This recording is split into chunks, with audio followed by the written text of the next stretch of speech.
தொப்புள் கொடி உறவுகளுக்கு ஆதரவாக இருப்போம் என்று முள்ளிவாய்க்கால் தினத்தில் உறுதி ஏற்பதாக தமிழக வெற்றி கழகத்தின் தலைவரும் நடிகருமான விஜய் அவர்கள் தெரிவித்திருக்கின்றார். இது தொடர்பாக எக்ஸலத்தில் அவர் நேற்றைய தினம் ஒரு பதிவு ஒன்றை வெளியிட்டிருக்கின்றார். அந்த பதிவு தொடர்பாக இலங்கையை சேர்ந்த தமிழ் மக்கள் பலர் ஆதரவை தெரிவித்து வந்தாலும் சிலர் எதிர்ப்பை வெளியிட்டு வருகின்றார்கள். எதிர்ப்பு வெளியிடுவது என்பது ஒரு ஆபத்தான போக்கு என்பதை இதிலே நான் குறிப்பிடுகின்றேன். அதற்கான காரணங்கள் என்ன என்பதையும் நான் இதிலே தெளிவாக குறிப்பிட இருக்கின்றேன். எனவே முழுமையாக பார்த்தால்தான் நான் கூற வருவது என்னவென்று உங்களுக்கு புரிந்து கொள்ளக்கூடிய வகையில் இருக்கும். இதைவிட நேற்றைய தினம் கோவையில் பேரெழுச்சி மாநாடு ஒன்றினை நாம் தமிழர் கட்சியின் ஒருங்கிணைப்பாளர் சீமான் அவர்கள் நடாத்தியிருந்தார். ஏராளமான மக்கள் அதிலே பங்கு பெற்றிருந்தார்கள். அப்போது அங்கு பேசிய பஞ்சாப் மாநிலத்தின் முன்னாள் சட்டமன்ற உறுப்பினர் ஒருவர் பிரபாகரனின் மகனான பாலச்சந்திரன் அவர்கள் இன்று வரை எங்கள் இதயங்களில் வாழ்ந்து கொண்டிருக்கின்றார் என்கின்ற அடிப்படையிலே அவர் ஒரு கருத்தை பதிவு செய்திருந்தார்.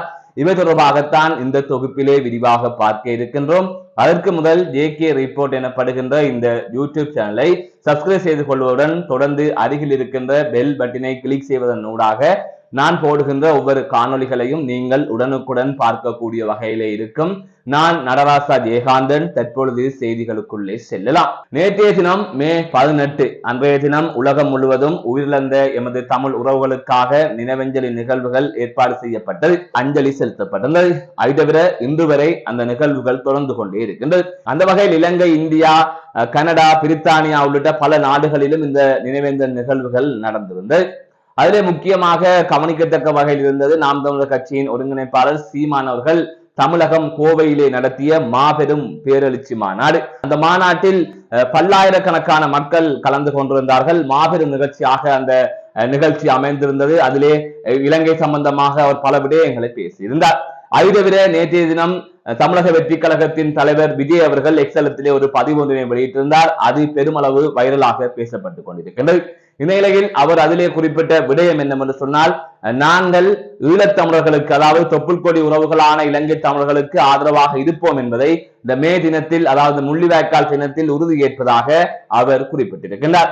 அதை தவிர அதிலே அவர் குறிப்பிட்டிருக்கின்ற விடயங்கள் என்னவென்று பார்த்தீர்களானால், உலகமெங்கும் வசிக்கும் நம் தொப்புள் கொடி உறவுகளுக்கு நம்பிக்கை ஊட்டும் நல்லுறவுகளாக நாம் இருப்போம் என்று முள்ளிவாய்க்கால் தினமான இன்றைய தினம் உறுதி ஏற்போம் என்று அவர் குறிப்பிட்டிருக்கின்றார்.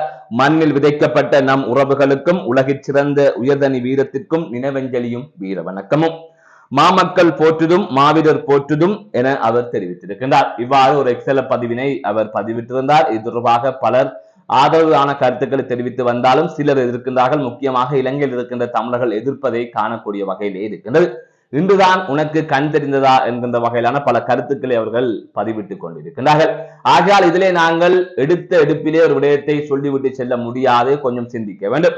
யுத்தம் முடிவடைந்ததன் பின்னர் இங்கிருக்கின்ற இந்த அரசியலை தலைவரை முன்னுதாரணமாக வைத்து, தலைவரை கொள்கை தலைவராக வைத்து, அவரது வழியிலே நாம் தமிழர் கட்சி என்கின்ற ஒரு கட்சியை நாம் தமிழர் கட்சியின் ஒருங்கிணைப்பாளர் சீமான் அவர்கள் இன்று வரை நடாத்தி வருகின்றார். அவர் மூலமாகத்தான் இலங்கையில் இருக்கின்றவர்களுக்கே புலிகளின் வரலாறு தெரிய வருகின்றது.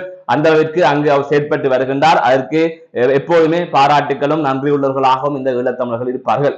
அதற்காக அவர் மட்டும்தான் இதை செய்ய வேண்டுமா என்று கேட்டால் இல்லை, பலரும் இதிலே இணைய வேண்டும் என்பதுதான் எங்களுடைய கருத்து. பலரும் இது தொடர்பாக பேசுகின்ற போதுதான் அது நாளை எங்களுக்கு ஒரு பலமாக அமையும். அதுதான் சாணக்கியத்தனமான ஒரு அரசியலாகவும் அமையும் என்பதை இங்கு இருக்கின்ற ஒவ்வொருவரும் புரிந்து கொள்ள வேண்டும்.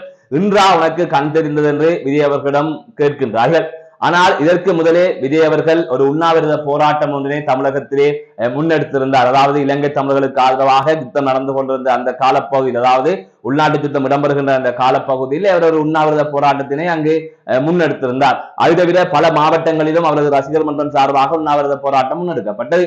அதை தவிர நடிகர் சங்கம் சார்பாக ஒரு கண்டன ஆர்ப்பாட்டம் இலங்கை அரசை கண்டித்து இடம்பெற்றது. நடிகர் சங்கத்தில் ஒழுங்கமைக்கப்பட்ட குறித்த கண்டன பேரணியில் கலந்து கொண்ட விஜய் அவர்கள் அனைவருமே பிரதமருக்கு தந்தி அனுப்புங்கள், இந்த போரை நிறுத்த சொல்லி இலங்கை விடயத்தில் தலையிட சொல்லி தந்தி அனுப்புங்கள் என்று கூறியிருந்தார். அதற்கமைய விஜயின் ரசிகர்கள் 25,000 தந்தியை அனுப்பியிருந்தார்கள்.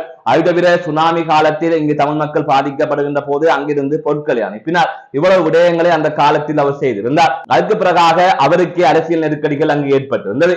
ஜெயலலிதா முதலமைச்சராக இருக்கின்ற போதும் கருணாநிதி முதலமைச்சராக இருக்கின்ற போதும் இவர் அரசியலுக்கு வந்து விடுவார் என்பதற்காக அவர் திரைப்படங்களே திரையிட முடியாத நிலை வந்து தமிழகத்தில் ஏற்பட்டது. அந்த அளவு நெருக்கடி கொடுக்கப்பட்டது.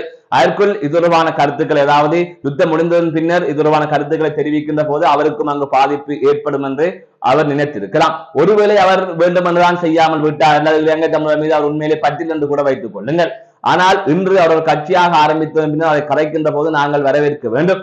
நீ முதல் சென்னியா, ஏன் இப்ப வந்தா என்றெல்லாம் கேட்கக்கூடாது. எமது கொள்கையில் எத்தனை பேர் எப்போது விளங்கிக் கொண்டு இணைந்தாலும் சரி, அரசியலுக்காக இணைந்தாலும் சரி, இல்லை ஏதோ ஒரு ஆதாயத்துக்காக இணைந்தாலும் அவர்களை நாங்கள் அரவணைத்து அதனூடாக நாங்கள் பலனை பெறுவதற்கு முயற்சிக்க வேண்டும். ஆகவே புலிகள் அமைப்பு இருக்கின்ற போதும் விட்ட தவறு என்னன்னு சொன்னால், இந்தியா என்கின்ற ஒரு நாட்டையை நம்பி இருந்ததுதான் புலிகள் அமைப்பு விட்ட தவறு. ஆகவே அப்படி ஒருவரை நம்பி நாங்கள் எப்போதுமே இருக்க முடியாது. யார் வந்து எப்போது எமது கொள்கையில் இணைந்து பயணித்தாலும், எங்களுக்கு ஆதரவாக செயற்பட்டாலும், அவர் எப்படியாப்பட்டவர்களாக இருந்தாலும் அவர்களை நீங்கள் வரவேற்றுக் கொள்ளுங்கள். ஆகவே விஜய் என்பவர் இதற்கு எங்களுக்கு துரோகம் செய்தவர் அவர் இல்லை. ஆகவே அவர் வருகின்ற போது அதனை ஏற்பதில் எந்த ஒரு தவறும் இல்லை. அதனை ஊக்குவிப்பதனூடாக இப்படியானவர்கள் இதற்கு ஆதரவு தெரிவிக்க வருவார்கள். அதை விடுத்து நீயே இப்ப வந்தாய் என்று விஜய் அவர்களை தூற்றுகின்ற போது அவர் நாளை இந்த நிலைப்பாட்டிலிருந்து பின்வாங்க நேரிடும். ஏன் தேவையில்லாத வேலை என்று யோசிக்கலாம். இன்னொரு விடயத்திற்கு அவர் அறிக்கை கூட விடாமல் இருக்கலாம்.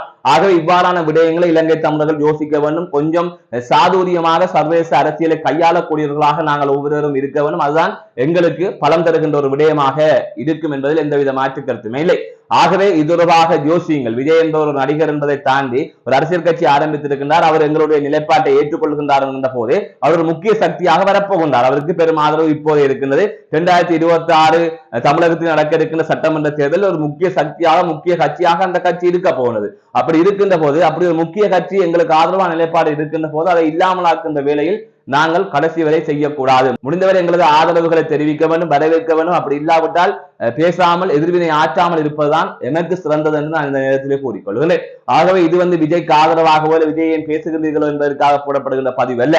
எந்த சூழ்நிலையாக இருந்தாலும் அதனை எங்களுக்கு சாதகமாக கையாள வேண்டும் என்கின்ற எண்ணத்தில் சொல்லப்படுகின்ற பதிவாகவே இது அமைந்திருக்கின்றது. அதுதவிர கோவையில் நாம் தமிழர் கட்சியின் ஒருங்கிணைப்பாளர் சீமான் அவர்களால் நேற்றைய தினம் ஒரு பேரெழுச்சி மாநாடு ஒன்று மேற்கொள்ளப்பட்டது. அதற்கு பஞ்சாப் மாநிலத்தின் முன்னாள் சட்டமன்ற உறுப்பினர் ஒருவர் வருகை தந்திருந்தார். அவரது பெயர் ஜக்மோகன் சிங். அவர் இலங்கை சம்பந்தமாக, பாலச்சந்திரனின் படுகொலை சம்பந்தமாக நூல்களை எழுதி வெளியிட்ட ஒருவராக இருக்கின்றார். அவர் நேற்று அந்த நிகழ்வில் கலந்து கொண்டு உரையாற்றுகின்ற போது, பாலச்சந்திரன் எங்கள் மனதில் இன்று வரை இருக்கின்றார், அவர் எத்தனை ஆண்டுகள் ஆனாலும் எங்கள் மனதில் இருப்பார் என்கின்ற அடிப்படையிலே அவர் பேசியிருந்தார். ஆகவே இவ்வாறான விடயங்கள் எல்லாம் நேற்று தமிழகத்திலே நடந்திருக்கின்றது. அதுதவிர வெளிநாடுகளிலும் பலர் பல்வேறுபட்ட திட்டங்களை மேற்கொண்டு வருகின்றார்கள். அதாவது இந்த எங்களுக்கு இடம்பெற்ற இந்த அநீதிகளை எந்த தூரத்திற்கு கொண்டு போக முடியுமோ, அதுக்கான நீதி எவ்வாறு பெற்றுக் கொடுக்க முடியுமோ சிந்தித்து ஒவ்வொரு விடயமாக செய்து கொண்டிருக்கின்றார்கள். அதன் முதற்படியாக கனடாவிலே பிரம்டன் நகரிலே இவ்வாறு இனப்படுகொலை நினைவகம் அமைக்கப்பட்டிருக்கின்றது. அதெல்லாம் ஒரு முதல் முயற்சி, பெரிய முயற்சி, பாரிய வெற்றியாக இருக்கின்றது. அது வந்து இலங்கை அரசாங்கத்திற்கே பெரும் நெருக்கடியை கொடுக்கின்ற ஒரு விடயமாக மாறி இருக்கின்றது. ஆகவே இவ்வாறு நாங்கள் சர்வதேச அரசியல் ஊடாக சர்வதேச நாடுகளில் இருக்கின்ற எமது புலம்பெயர் உறவுகள் அதனை நகர்த்தி கொண்டு செல்லுகின்றார்கள். ஆகையால் இதற்குள் இடையூறு செய்யாமல், இதற்குள் குழப்பத்தை விளைவிக்காமல் அனைவரும் ஒத்துழைக்க வேண்டும். மீண்டும் மீண்டும் தமிழர்களாக பிரிந்திருப்பதில் எந்தவித அர்த்தமும் இல்லை. ஒற்றுமையாக இருந்த ஒரு விடயத்தை செய்ய வேண்டும். அதுதான் முள்ளிவாய்க்காலில் உயிரிழந்தவர்களுக்கு நாங்கள் செய்கின்ற ஒரு கடமையாக, அல்லது அதற்கு ஏற்றால் போல் அவர்களின் ஆத்ம சாந்தி அடைவதற்கான ஒரு வழிவகையாக இருக்கும் என்பதில் மாற்று கருத்து இல்லை. மீண்டும் ஒரு காணொலி சந்திக்கின்றேன். நான் நடராஜ் அஜய்.